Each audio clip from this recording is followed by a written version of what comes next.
300 বিঘা জমি কি তোর বাপে 2 মিনিটের মধ্যে হাল বাইবা? হাল বাইতে হাল বয় কাগা?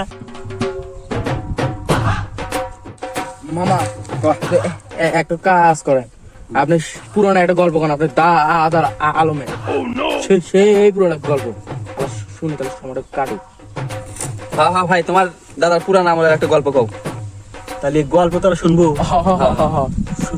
তাহলে মোবাইল বন্ধ করে দাঁড়া, গল্পই তো করে আগে শুন।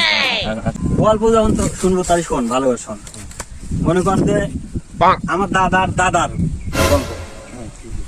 সে ওই সময় একটা রাজা আছিল, বুঝছো? ওই সময় একটা রাজা আছিল, সেই রাজার মনে কর 300 বিঘা জমি আছিল, এক চোরার মধ্যে একটা না 300 বিঘা জমি। সে রাজা একটা রাখা লাগছে জমি চাষ করার জন্য। দুটো বলদ নিয়ে গেছে চাষ করবে, বুঝছো? সে রাখাল যাতে সকালবেলা জমি চাষ করবে, জমি চাষ করতে হবে।